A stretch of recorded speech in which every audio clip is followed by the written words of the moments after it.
요한계시록 말씀을 읽을 때에는 우리가 요한계시록에 대해서 세 가지 측면이 있다라는 사실을 알고 읽어야 합니다.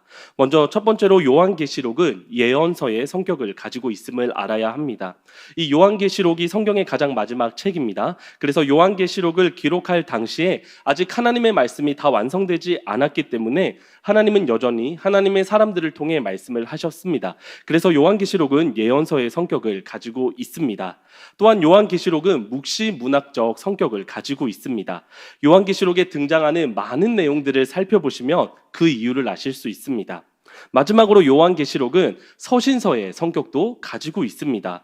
요한계시록 2장 3장의 경우 7교회를 향한 편지의 내용이 계속해서 기록되어 있습니다. 이 바울 서신이 가지고 있는 특징처럼 이 7교회를 향한 특징은 특정한 7교회의 상황에 적용될 뿐만 아니라 후대의 다른 교회들에게도 메시지를 전달하려는 목적을 갖고 쓰여졌다라고 우리는 볼 수 있습니다.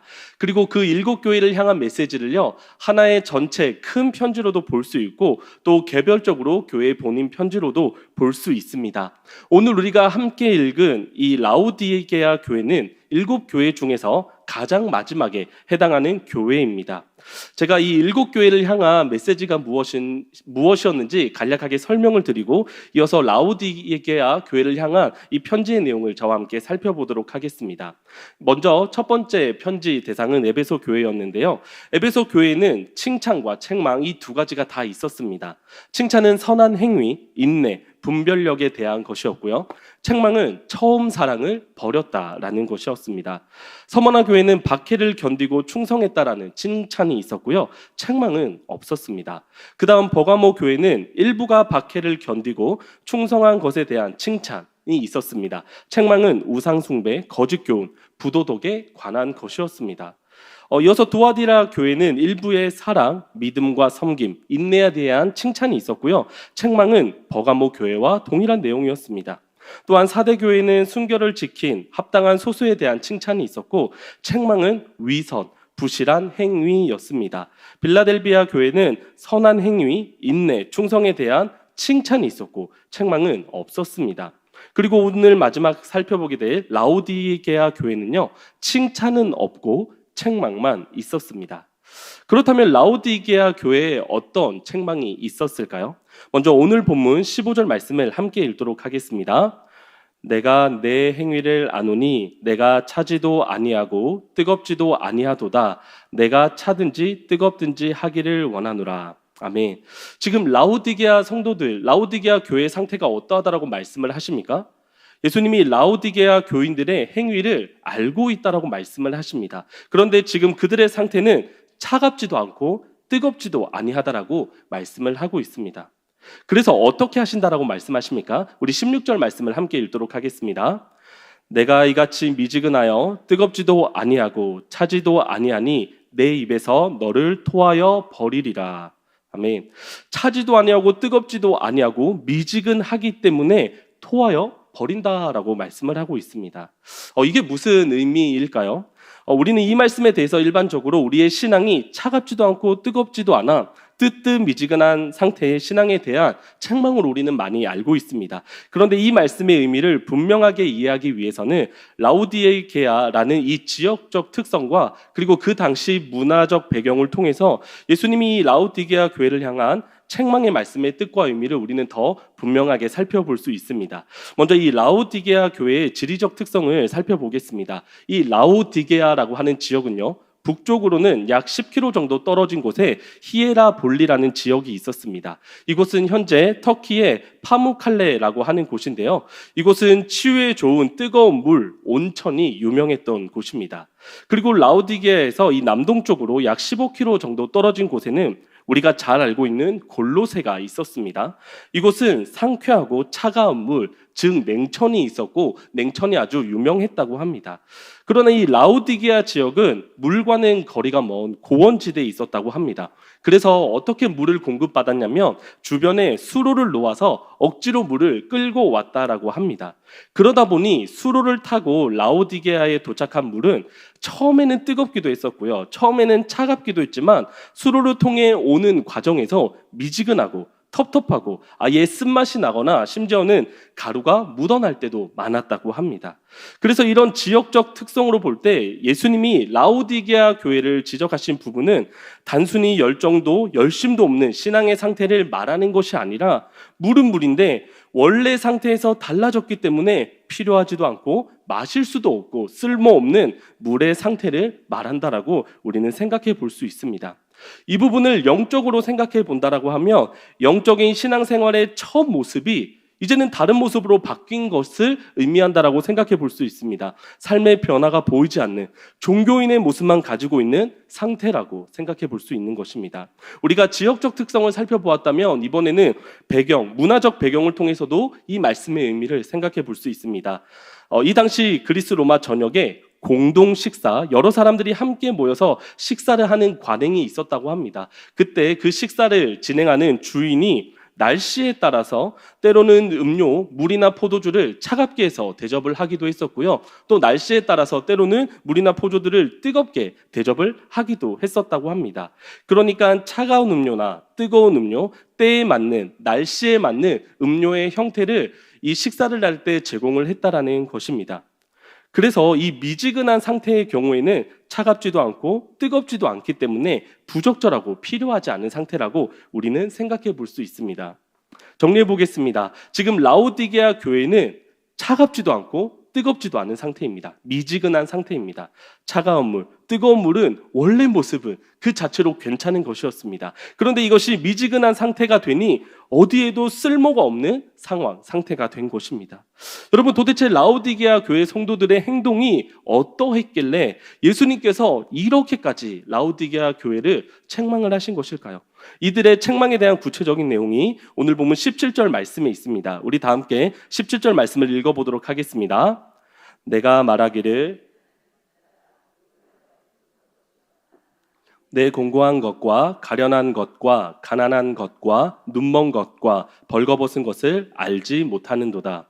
여러분, 지금 이 라오디게아 교회의 이 상태는 어떠한가요?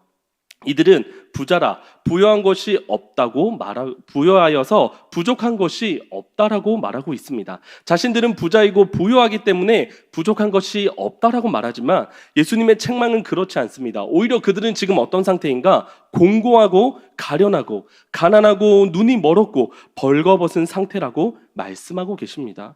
이 라오디게아 교회는 실제로 어떤 상태였을까요? 이 라오디게아라고 하는 지역은요, 아시아의 주요한 무역로에 있었다고 합니다. 그리고 다양한 품목을 가지고 무역을 하다 보니 자연스럽게 이 라오디게아라고 하는 지역은 주변 지역들에 비해서 아주 부유한 도시 중에 하나였다라고 합니다. 그래서 자연스럽게 그 지역에 사는 사람들은 돈이 많이 벌었을 것이고, 그리고 또한 교회 성도들 중에서도 부유한 사람들이 많았을 것으로 생각됩니다. 이 라오디게아 지역이 얼마나 부유했냐면 약 AD 60년경에 라오디게아 지역에 이 지역 주변에 엄청난 지진이 일어났다고 합니다. 그때 다른 지역들은 이 그리스 로마의 도움을 받아서 그 지역들을 재건해 나갔는데 이 라오디게아 지역만 유일하게 자신의 지역적 힘으로, 그러니까 라오디게아에 있는 재산으로 지역을 다시 재건할 수 있었다고 합니다. 그만큼 돈이 많고 부유한 지역이었던 것이죠. 이곳에는 금융업이 번창했습니다. 또한 섬유업도 번창했습니다. 이 라오디게아 지역에서만 생산되는 특수 양모로 짠 옷들이 많이 있었는데 그것들이 아주 인기가 많았고요. 또한 라오디게아는 눈병을 고치는 약이 유명했다라고 합니다. 이런저런 이유로 라오디게아 이 지역은 부유한 곳이었고 교회 안에도 부유한 사람들이 많았던 것 같습니다. 그러다 보니 라오디게아 교회는 자신들에게는 부족한 것이 없다라고 생각했던 것 같습니다. 삶에도 부족함이 없었다라고 생각했던 것 같고요. 또한 신앙생활에 있어서도 이 정도 하면 큰 문제가 없었다라고 생각한 것 같습니다. 하지만 그것은 착각이었습니다. 차갑거나 뜨겁지도 아니했고요. 미지근한 상태였습니다. 예수님은 오히려 그들을 향하여서 너희들은 공고하고 가련하고 가난하고 눈이 멀었고 벌거벗은 상태라고 예수님은 책망을 하셨습니다. 이 라오디게아 교회는 착각을 하고 있었던 것입니다. 그것은 바로 자신들의 현재 상태는 전혀 문제가 없었다라는 것입니다. 삶에 부족함이 없었을 뿐만 아니라 그들의 신앙에도 부족함이 없었다라고 생각을 한 것입니다. 이 정도면 괜찮아. 이 정도면 괜찮으니 그들은 만족을 하며 살아간 것이었습니다. 그러나 예수님은 이 라오디게아 교회를 향하여서 분명하게 책망을 하셨습니다. 그들이 괜찮지 않다라는 것입니다. 그들의 지금 현재의 삶과 이 신앙의 상태에서 만족해서는 안 된다라고 말씀을 하신 것입니다.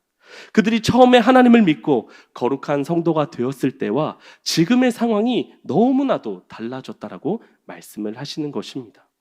부족한 것이 없는 것이 아니라 부족한 것이 너무나도 많기 때문에 이제는 착각에서 벗어나야 한다고 예수님은 라오디게아 교회에게 말씀을 하시고 책망을 하셨습니다. 이 라오디게아 교회 성도들은요, 이 편지를 받았을 때 어떤 느낌이었을까요? 아주 큰 충격에 빠졌을 것입니다. 한동안 아마 아무 말도 할 수 없었을 것이다 라고 생각을 합니다. 왜냐하면 이 라오디게아 교회를 향한 예수님의 책망은 너무나도 잘 이해가 됐었고요. 그들의 착각이 무엇이었는지 정확하게 알 수 있었기 때문이라고 생각을 합니다. 여러분, 저와 여러분은 어떨까요? 이 라오디게아 교회와 우리가 비교를 한다면 예수님은 우리를 향하여서 과연 어떤 말씀을 하실까요?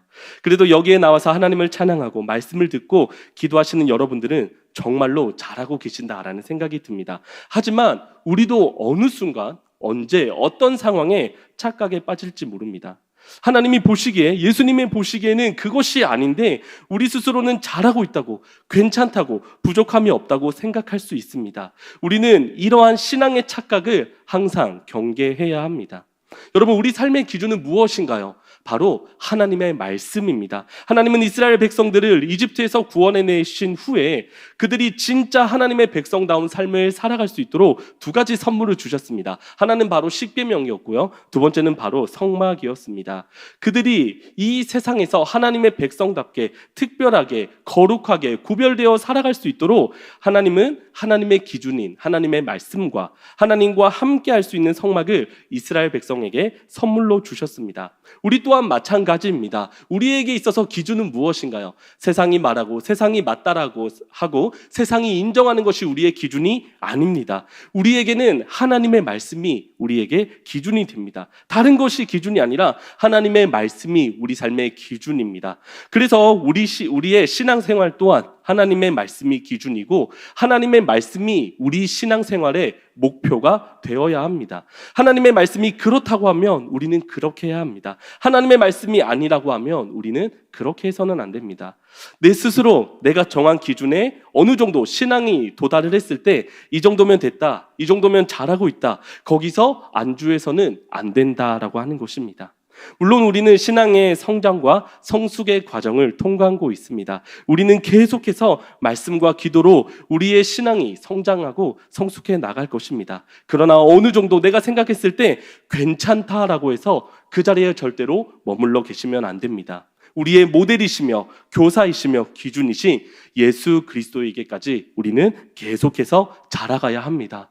그리스도의 장성한 분량, 범사의 그에게까지 자라가는 것이 우리 신앙의 목표이고 기준이 되어야 합니다. 여러분, 그래서 우리는 우리의 신앙을 절대로 착각해서는 안 되겠습니다.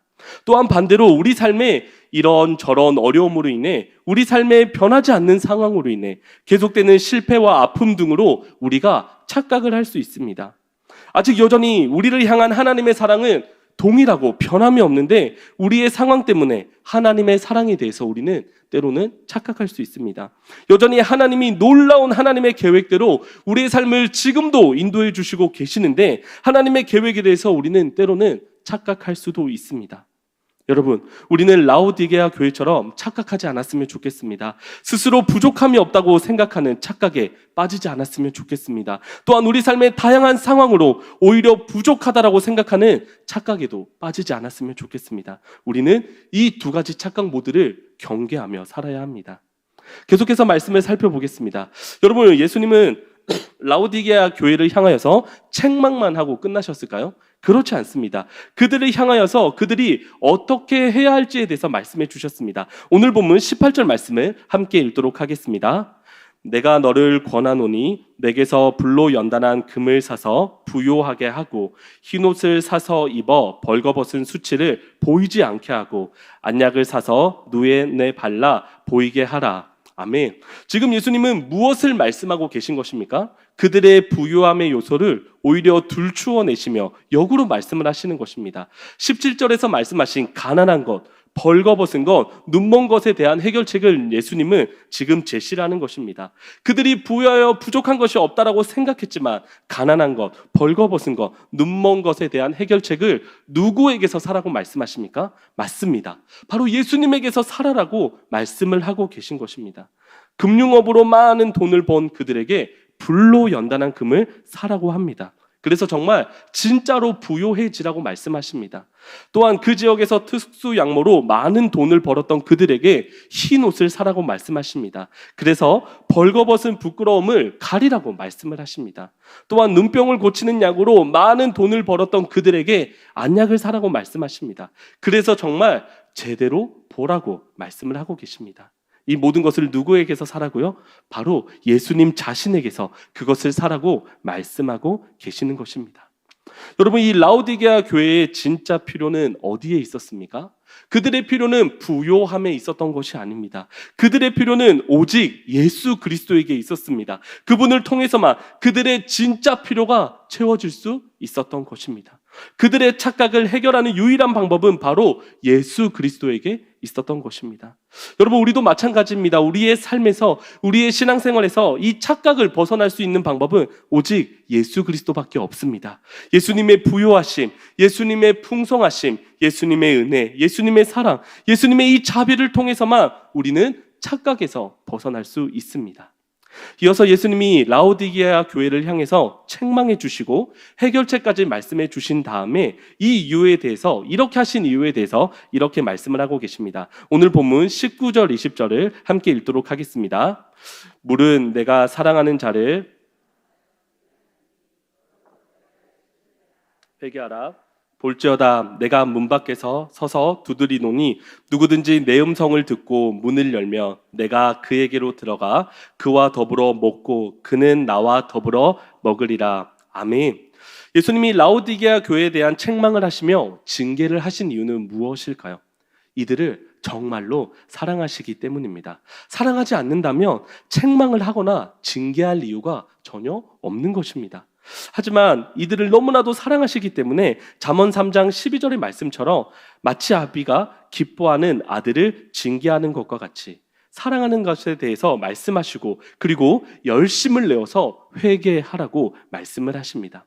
착각하고 있는 그들의 삶에서 삶의 방향을 전환하라고 말씀을 하시는 것입니다.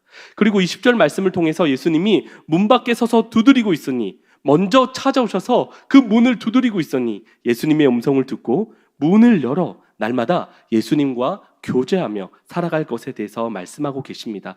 진짜 우리의 필요를 채울 수 있는 분이 예수님이심을 말씀해 주고 계시며 어떤 삶이 바른 삶인지, 어떤 삶이 착각을 하지 않고 살아가는 삶인지 말씀을 해 주시고 계십니다.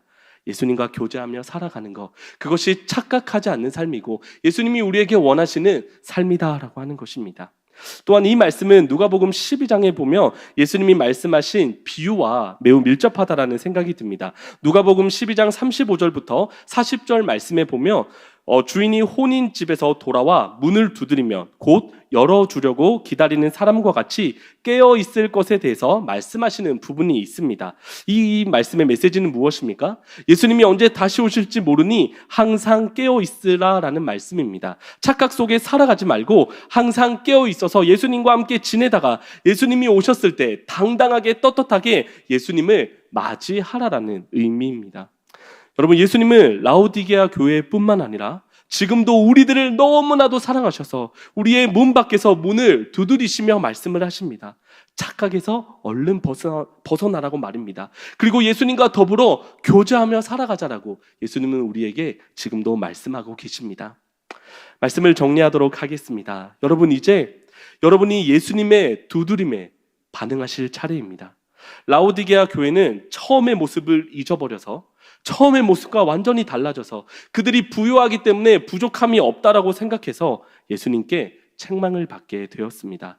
차갑든 뜨겁든 예수님을 믿고 그 처음 모습이 있었을 것입니다. 그러나 그 모습이 변해버렸습니다. 자신의 부유해진 삶으로 부족함이 없었다라고 생각을 한 것입니다. 삶에 부족함이 없으니 신앙생활도 이대로 괜찮고 신앙생활도 괜찮다라고 착각을 한 것입니다. 여러분은 어떠십니까? 예수님을 처음 믿었을 때의 기쁨과 감격이 여전히 여러분 속에서 지속되고 있습니까? 아니면 더 나아가 예수님을 처음 믿었을 때의 기쁨과 감격이 날마다 매일매일마다 더 커져서 예수님을 사랑하고 섬기며 예수님과 더불어 교제하고 살아가고 계십니까? 아니면 라오디게아 교회의 성도들의 모습과 같이 살아가고 계십니까? 예수님은 처음 사랑을 버렸던 에베소 교회를 향해서 이렇게 말씀하셨습니다. 요한계시록 2장 5절 말씀입니다. 함께 읽겠습니다. 그러므로 어디서 떨어졌는지를 생각하고 회개하여 처음 행위를 가지라. 만일 그리하지 아니하고 회개하지 아니하며 내가 내게 가서 내 촛대를 그 자리에서 옮기리라. 아멘. 여러분 곰곰이 생각해 보십시오. 이 말씀에 자신을 비추어 보셨으면 좋겠습니다. 그래서 오늘 이 시간 이 말씀을 붙들고 나의 상태를 다시 한번 돌아보아 우리의 삶이 요한계시록 2장 19절의 말씀과 같이 변하기를 간절히 소망합니다. 우리 요한계시록 2장 19절의 말씀도 함께 읽어보도록 하겠습니다. 내가 내 사업과 사랑과 믿음과 섬김과 인내를 아노니 내 나중 행위가 처음 것보다 많도다. 아멘. 나중 행위가 처음 것보다 많도다. 처음 예수님을 믿은 그 감격과 기쁨이 날마다 커지고 커져서 신앙생활을 착각하며 살아가는 것이 아니라 칭찬받는 생활. 처음 것보다 나중 것이, 처음보다 나중이 훨씬 더 하나님을 더 사랑하고 예수님을 더 사랑하고 예수님을 더 섬기고 또 이웃들을 사랑하는 모습으로 살아가는 저와 여러분이 되기를 간절히 소망합니다. 그래서 우리의 신앙생활을 착각하며 만족하며 살아가는 것이 아니라 예수님이 우리에게 말씀해 주신 목표, 날마다 예수님과 더불어 교제하며 처음 그 사랑이 그대로 있는 것이 아니라 유지될 뿐만 아니라 날마다 더욱더 커져서 살아가는 그런 저와 여러분들, 예수님께 칭찬받는 저와 여러분들이 되기를 간절히 소망합니다. 아멘. 이 시간 우리 충만이라는 찬양을 함께 부르고자 합니다. 이 찬양의 가사처럼 우리가 예수님으로 충만할 때 우리는 착각을 벗어날 수 있습니다. 예수님으로만 충만할 때 우리 처음 그 모습을 잃어버리지 않고 살아갈 수 있는 줄 믿습니다. 예수님으로만 충만하기를 간절히 사모하며 우리 가사를 생각하며 함께 찬양하도록 하겠습니다.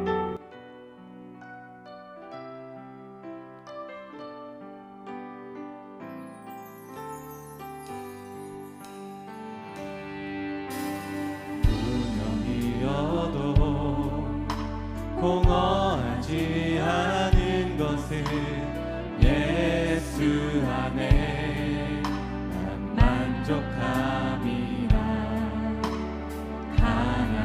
가난하여도 부족하지 않은 것은 예수 안에 오직 나는 부요함이라. 난 예수로 충만하네. 난 예수로 충만하네. 난 예수로 충만하네. 영원한 왕 내 안에 살아계시네. 고난 중에도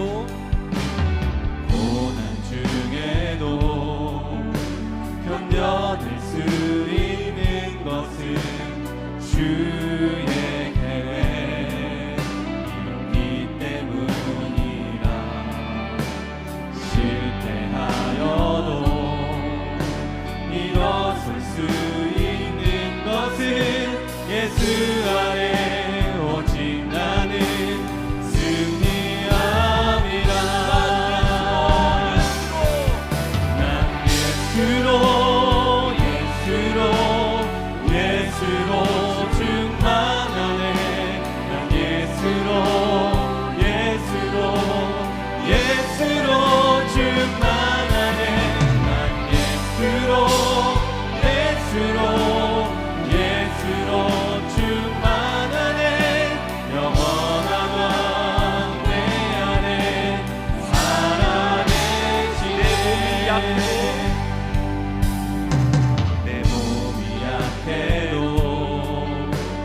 의심하지 않는 것은 예수 안에 난 완전함이라. 화려한 세상 부럽지 않은 것은 난 예수로 충만함이라. 난 예수로 충만하네. 난 예수로 충만하네. 난 예수로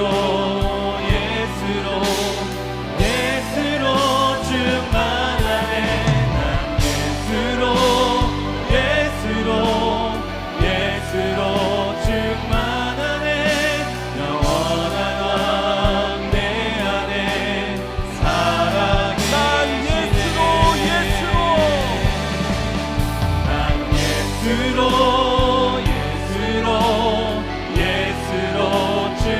충만하네. 난 예수로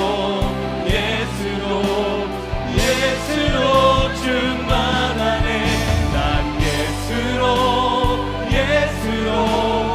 예수로 충만하네. 영원한 왕 내 안에 살아계시네. 나의 길 오직 그가 하시나니. 나의 길 오직 그가 하시나니. 나를 단련하신 후에 내가 정금같이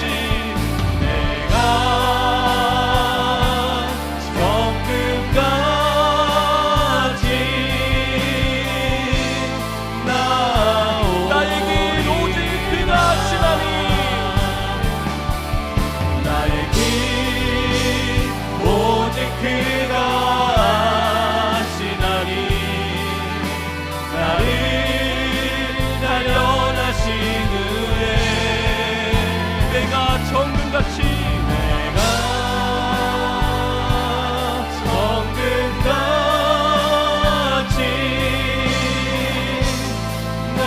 마지막으로 고백하겠습니다. 난 예수로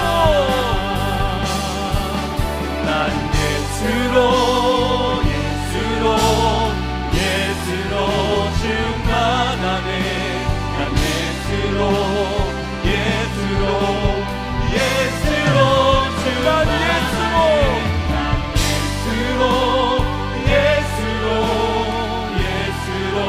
충만하네. 영원한 왕 내 안에 살아계시네. 아멘. 이 시간 기도 제목을 읽고 함께 기도하도록 하겠습니다.